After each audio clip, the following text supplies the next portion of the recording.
Hello दोस्तों, heart में होने वाले छेद की बीमारी में क्या उसे सर्जरी द्वारा बंद करना ठीक है या बटन द्वारा उसे बंद करना ठीक है? क्या इसके फ़ायदे, कौन सी स्ट्रैटेजी आपके लिए अच्छी है या आपके पेशेंट के लिए अच्छी है, आज इस बारे में बात करेंगे।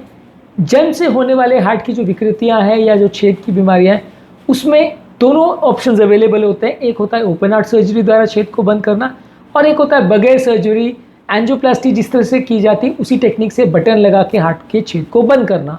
ये दोनों ही टेक्निक्स के अपने अपने फ़ायदे और नुकसान हैं।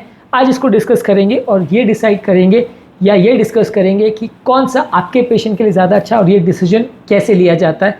क्या आपके पास ये गुंजाइश या चॉइस होती है कि आप डॉक्टर को बोलोगे नहीं साहब मुझे तो छेद वाला करवाना है, बटन से बंद करवाना है या मुझे सर्जरी से करवाना है। ये चॉइस क्या आपके पास हर केस में होती है या नहीं और किन फैक्टर्स पे ये डिसीजन लिया जाता है। टॉपिक पर जाने से पहले जो लोग हमारे चैनल पर नए हैं उन्हें रिक्वेस्ट करूँगा कि चैनल को सब्सक्राइब करें ताकि इंपॉर्टेंट और साइंटिफिकली करेक्ट इन्फॉर्मेशन के लिए आपको भटकना नहीं पड़े। वीडियोस को लाइक ज़रूर करें, कमेंट ज़रूर करें और आपकी जो भी क्वेरीज है इस मामले में उन्हें ज़रूर डिस्कस करें।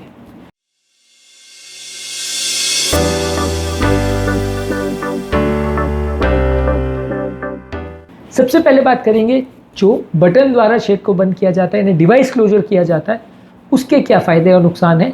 सबसे पहले तो ये है कि बटन द्वारा जब छेद को बंद किया जाता है तो कोई सर्जिकल स्कार या ओपन हार्ट सर्जरी नहीं की जाती। पाँव की बड़ी नस के द्वारा एक डिवाइस या बटन को क्रॉस किया जाता है जो कि एक छाते जैसा डिवाइस होता है जिसको छेद के पास ले जाकर खोल दिया जाता है, जिसकी वजह से वो वहाँ पे फंस जाता है, अटक जाता है और छेद के थ्रू जो ब्लड का सर्कुलेशन है वो बंद हो जाता है, यानी जो ब्लड का मिक्सिंग हो रहा था छेद की वजह से वो बंद हो जाता है। इसमें फ़ायदा ये है कि बगैर सर्जरी हो जाता है। हालांकि कॉस्ट वाइज लगभग ये ओपन हार्ट सर्जरी और इसमें बहुत ज़्यादा फ़र्क नहीं है, लगभग बराबर ही पड़ता है। शायद ये थोड़ा कंपैरेटिवली सस्ता पड़े, लेकिन हाँ सबसे ज़्यादा पेशेंट को एडवांटेज इसमें ये है कि बगैर सर्जरी हो जाता है। हॉस्पिटल स्टे बहुत छोटा है, यानी कि कंपैरेटिवली 2-3 दिन में डिस्चार्ज हो जाता है पेशेंट, जबकि यदि सर्जरी आप करते हो तो 7 से 10 दिन तक पेशेंट को रखना पड़ता है। सर्जरी के दौरान होने वाले कॉम्प्लिकेशन जो कि ओपन हार्ट सर्जरी से रिलेटेड होते हैं, जैसे कि इन्फेक्शन होना, कॉम्प्लिकेशन होना, या ओपन हार्ट सर्जरी के दौरान जो कार्डियोपल्मोनरी बाईपास पे पेशेंट को लिया जाता है वो सब से रिलेटेड अगर कुछ प्रॉब्लम्स होनी है तो वो ओपन हार्ट सर्जरी में होने का चांस ज़्यादा है। ये क्योंकि डिवाइस है और बगैर सर्जरी किया जा सकता है तो वो सब माथापच्ची इसमें नहीं रहती। लेकिन इसमें सबसे बड़ा कैच ये है कि ये हर केस के लिए फीजिबल नहीं होता। जहाँ कॉम्प्लेक्स प्रॉब्लम्स है, जहाँ वैल्व भी इन्वॉल्व है, नली भी छोटी है या बहुत सारे इशूज़ है, वहाँ पर इसको नहीं किया जा सकता। वहाँ अगर पॉसिबल है तो ओपन हार्ट ही करना पड़ेगा, क्योंकि इससे आप सिर्फ और सिर्फ सिंपल छेद वाले जो प्रॉब्लम्स है उनको बंद कर सकते हैं। उसके साथ अगर एसोसिएटेड कुछ और प्रॉब्लम्स है तो उनके साथ आप कुछ नहीं कर सकते। उनके साथ यदि आप करने जाओगे प्रॉब्लम्स को ठीक तो उनका गलती होने की वजह से कंडीशन बिगड़ भी सकती है और गलत डिसीजन होने की वजह से पेशेंट की कंडीशन बिगड़ने की वजह से जान भी जा सकती है। तो इसलिए डिवाइस क्लोजर के लिए कौन सा केस सूटेबल है कौन सा नहीं, ये भी जानना और समझना बहुत ज़्यादा इंपॉर्टेंट है और हर केस में पॉसिबल नहीं हो पाता है। Simple atrial septal defect, ventricular septal defect, patent ductus arteriosus जो कि लेफ्ट टू राइट शंट होने वाले या एसाइनोटिक कंजाइटिल हार्ट डिसीज की कैटेगरी में आते हैं, उसमें ही ये ज़्यादातर पॉसिबल होता है। जो राइट टू लेफ्ट शंट होने वाली बीमारी है जिसमें शरीर नीला पड़ता है, जिसको साइनोटिक कंजाइटिल हार्ट डिसीज बोलते हैं, उसमें ये ज़्यादातर पॉसिबल नहीं हो पाता है। साइनोटिक और एसाइनोटिक कंजाइटिल हार्ट डिसीज में कौन से प्रॉब्लम्स होते हैं, कौन से टाइप के डिफेक्ट्स होते हैं, ये ऑलरेडी हमने सेपरेट वीडियोज़ में डिस्कस किया है, वो वीडियोज़ ज़रूर चेकआउट करें। कंपैरेटिवली एट्रियल सेप्टल डिफेक्ट या वेंट्रिकुलर सेप्टल डिफेक्ट या पीडीए को अगर हम डिवाइस द्वारा बंद करते हैं, लॉन्ग टर्म रिजल्ट्स में कुछ खास सिग्निफिकेंट फर्क नहीं। यदि सक्सेसफुल बंद हो गया छेद तो भले आपने सर्जरी द्वारा किया या डिवाइस द्वारा किया, पेशेंट को लॉन्ग टर्म प्रॉब्लम्स आने के इश्यूज बहुत ज़्यादा नहीं होते। दोनों में एक बार सक्सेसफुली अगर डिवाइस हो गया या सर्जरी हो गई तो प्रॉब्लम्स नहीं आते। मोस्टली थोड़े बहुत अगर इश्यूज़ कोई रिदम रिलेटेड आ सकते हैं या थोड़े बहुत अगर इन्फेक्शन रिलेटेड कुछ इश्यूज़ हो सकते हैं या डिवाइस के थोड़े मूवमेंट के रिलेटेड कुछ इश्यूज़ हो सकते हैं, तो वो ऑपरेशन के शुरुआती कुछ दिनों में हो सकते हैं। पर ज़्यादातर केस में एक बार अगर सक्सेसफुली प्रोसीजर हो गया तो फिर ज़िंदगी भर तकलीफ नहीं आती है और ज़्यादातर केस में कोई दवा की ज़रूरत भी नहीं पड़ती है, अनलेस पेशेंट को कोई और साथ में प्रॉब्लम हो, जैसे वाल्व का प्रॉब्लम हो या हार्ट फेलियर का प्रॉब्लम हो या रिदम का प्रॉब्लम हो, तो फिर उस एक्स्ट्रा प्रॉब्लम के लिए आपको दवाई देनी पड़ती है। लेकिन ज़्यादातर केस में दवाई भी बंद हो जाती है, अनलेस पेशेंट को पहले से हार्ट में परमानेंट कुछ डैमेज हो गया हो जिसकी वजह से हार्ट डायलेटेड हो, तो वैसे केस में हार्ट फेलियर की मेडिसिन दी जाती है। रिदम का प्रॉब्लम हो तो रिदम की दवाइयाँ दी जाती है। डिवाइस क्लोजर्स को ज़्यादातर पेरेंट्स पसंद करते हैं अपने बच्चों के लिए, क्योंकि ये बगैर सर्जरी होता है और कॉस्मेटिकली ज़्यादा अच्छा लगता है, छाती में कोई स्कार नहीं होता और कंपेरेटिवली उनको ज़्यादा कन्वीनियंट लगता है।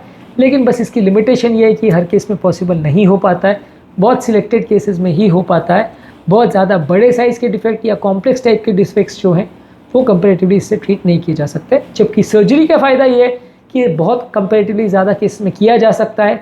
अब मान के चलिए कि जो भी केस में डिवाइस पॉसिबल है उसमें सर्जरी तो पॉसिबल है ही है। ज़्यादातर केस में इसका इशू तो नहीं आएगा अनलेस पेशेंट को कोई ऐसा कारण है या ऐसा प्रॉब्लम है कि सर्जरी फीजिबल नहीं है, पेशेंट की ओवरऑल कंडीशन इतनी ख़राब है कि वो सर्जरी टॉलरेट ना करे, तो ही ऐसी सिचुएशन बनेगी कि पेशेंट को डिवाइस के लिए जाना पड़ेगा बाय चॉइस। पर अदरवाइज सर्जरी के लिए ज़्यादातर पेशेंट्स फिट होते हैं, ज़्यादातर पेशेंट सूटेबल होते हैं, इसलिए सर्जरी की फीजिबिलिटी का इशू ज़्यादातर केस में नहीं होता है। ज़्यादातर छेदों को इससे बंद तो किया जा सकता है प्रोवाइडेड पेशेंट की ऐसी कंडीशन हो कि वो सर्जरी झेल पाए, पर ये टेक्निकली ज़्यादातर केस में फीजिबल होता है। डिवाइस के कंपैरिजन में कई और तरह के प्रॉब्लम्स भी इससे सॉल्व किए जा सकते हैं, कई कॉम्प्लेक्स प्रॉब्लम्स भी इसमें सॉल्व किए जा सकते हैं। मान लीजिए छेद का प्रॉब्लम, साथ में वैल का प्रॉब्लम और नली का प्रॉब्लम है, या कॉम्प्लेक्स छेद का प्रॉब्लम है जिसमें शंटिंग राइट टू लेफ्ट हो रही है यानी साइनोटिक कंजाइटल हार्ट डिजीज़ है, या ऐसा छेद है जहाँ दोनों सतह आपस में पास पास नहीं थोड़ी दूर है जिसे मैल अलाइन बोलते हैं कि दोनों सतह आपस में पास पास नहीं है, एक का एंगल अलग है दूसरे का एंगल अलग है। तो वो सब चीज़ों को जो मैनेज करना है और सर्जरी द्वारा उसको बंद करना है, ये ज़्यादा ऑप्शन सर्जरी के द्वारा खुल जाते हैं। तो इसलिए कंपेरेटिवली फीजिबिलिटी की हम बात करें तो सर्जरी ज़्यादा केस में फीजिबल होता है और मल्टीपल प्रॉब्लम्स को भी हम एक साथ एड्रेस कर सकते हैं। हाँ, इसमें सर्जिकल स्कार ज़रूर आएगा, इसमें स्टे ज़्यादा होगा, सर्जरी के दौरान खर्चा भी हो सकता है ज़्यादा है, लेकिन कंपेरेटिवली इलाज के टर्म्स में अगर हम बात करें तो लॉन्ग टर्म रिजल्ट्स ज़्यादा अच्छे मिलेंगे। इसमें एक बार अगर सर्जरी हो गई तो ज़्यादातर केस में अनलेस पेशेंट का हार्ट पहले से डैमेज हो चुका है या प्रॉब्लम हो चुकी है, ज़्यादातर केस में दिक्कत नहीं आएगी। हाँ, लेकिन सर्जरी के लिए भी बहुत सारे केसेस ऐसे होते हैं जो फीजिबल नहीं होते हैं। तो इसलिए ऐसा नहीं है कि हर होने वाली हार्ट की विकृति या हर छेद जो पेशेंट लेके आता है सबका ही सर्जरी पॉसिबल होता है, सबका ही डिवाइस पॉसिबल होता है, ऐसा नहीं है। इसके अलावा भी लगभग 20-30% केसेस ऐसे होते हैं जो दोनों ही पद्धतियों के लिए फीजिबल नहीं होते, जिसमें आप ट्रीटमेंट कर ही नहीं सकते, दवा गोली पर ही चलाना पड़ता है, क्योंकि वहाँ पे सर्जरी टेक्निकली फीजिबल नहीं होती, कुछ टेक्निकल कारणों की वजह से सर्जरी के रिजल्ट्स अच्छे नहीं आते। तो इसलिए हर केस में सर्जरी पॉसिबल ऐसा नहीं, पर हाँ डिवाइस क्लोजर से यदि हम कंपेयर करें तो कंपेरेटिवली बहुत ज़्यादा केसेस ऐसे होंगे जिसमें सर्जरी से ज़्यादा अच्छे रिजल्ट्स मिल पाएंगे और जिसमें कंपेरेटिवली आप पेशेंट को long term problem free survival दे पाएंगे। दोनों में से कौन सी पद्धति को डिसाइड किया जाता है या चूज़ किया जाता है, ये डिसीजन ज़्यादातर आप डॉक्टर पर छोड़ दें और अपना सिर्फ प्रेफरेंस बता दें तो ज़्यादा अच्छा है।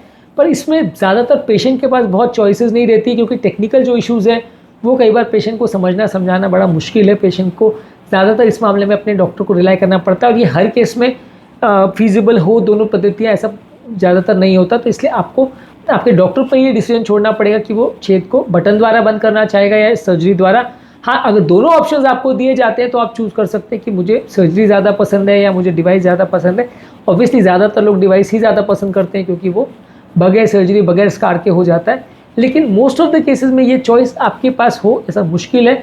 अगर डॉक्टर आपको ऑफर करता है तो ही आप उसको डिस्कस कर सकते हैं, पर ज़्यादातर केस में ये डिसीजन डॉक्टर ही लेता है कि आपके लिए क्या ज़्यादा अच्छा है और दोनों पॉसिबल भी है या नहीं। इसके अलावा और भी कुछ फैक्टर्स होते हैं कि पेशेंट की क्या एज है, क्या पेशेंट का साइज़ है। अगर बहुत छोटी एज है या बहुत बड़ी एज है तो वैसे केस में कई बार डिवाइस क्लोजर्स को प्रेफर किया जाता है। कई बार कुछ टेक्निकल कारणों की वजह से या छेद के साइज़ की वजह से सर्जरी को प्रेफर किया जाता है। बहुत ज़्यादा बड़े या मैल अलाइन छेद हो तो उसमें सर्जरी को प्रेफर किया जाता है। बहुत छोटे या मीडियम साइज़ के छेद हो तो वहाँ डिवाइस ज़्यादा फीजिबल होता है। लोकेशन कैसा है, बच्चे का एज कैसा है, साइज़ छेद का कैसा है, उसके टेक्निकल फीचर्स कैसे, ज़्यादातर डिसीजन इस पे ही होता है। इसके अलावा कोई और कोमॉर्बिड कंडीशंस है, जैसे पेशेंट को अगर कुछ और बीमारी है, हार्ट के अलावा भी हार्ट का भी प्रॉब्लम है, हार्ट डायलेट भी हो गया है, हार्ट का पल्मोनरी आर्टरी हाइपरटेंशन भी बढ़ गया है, तो ये सारी चीज़ों को भी ध्यान में रख के डिसाइड किया जाता है कि सर्जरी फीजिबल है या नहीं। और ऑब्वियसली पेशेंट प्रेफरेंस तो इसमें एक इंपॉर्टेंट रोल अदा करता ही है यदि चॉइस दी जाती है तो। पर लेकिन अगर आपके मन में ये सवाल आता है कि हर पेशेंट में दोनों को किया जा सकता है नहीं, तो सवाल का जवाब यही है कि नहीं, हर पेशेंट में दोनों पद्धतियाँ फीजिबल नहीं होती। आपके डॉक्टर से ही आपको पूछना पड़ेगा, डिस्कस करना पड़ेगा कि आपके केस में बटन वाला पॉसिबल है या नहीं, सर्जरी पॉसिबल है या नहीं, यदि है तो क्या फ़ायदे क्या नुकसान है, यदि नहीं तो क्या फ़ायदे क्या नुकसान है। तो ये सारी चीज़ों को आपको आपके पर्टिकुलर केस में डिस्कस करना पड़ेगा। इस मामले में एक जनरल ब्लैंकेट स्टेटमेंट सबके लिए दे देना कि ये हर केस में पॉसिबल है और हर केस में बटन बेटर है या डिवाइस बेटर है, ऐसा पॉसिबल नहीं है। Case to case decision vary करता है। इसके अलावा यदि आप चाहते हैं कि सर्जरी का टाइमिंग क्या होना चाहिए, सर्जरी में डिसाइडिंग फैक्टर्स क्या होते हैं और सर्जरी कब करने से फ़ायदा होता है, जल्दी करने से क्या फ़ायदा होता है, लेट करने से क्या फ़ायदा होता है, ये सारी चीज़ें हमने सेपरेट वीडियोज़ में डिस्कस किए, ज़रूर चेकआउट करें, काफ़ी कुछ नया जानने को मिलेगा। टॉपिक एंड करने से पहले जो लोग हमारे चैनल पर नए हैं उन्हें रिक्वेस्ट करूँगा कि चैनल को सब्सक्राइब करें और वीडियोज़ को डेफिनेटली लाइक करें, और यदि आपकी कोई कमेंट्स, क्वेरी, सजेशंस है तो डेफिनेटली उनको कमेंट बॉक्स में आप लिख सकते हैं।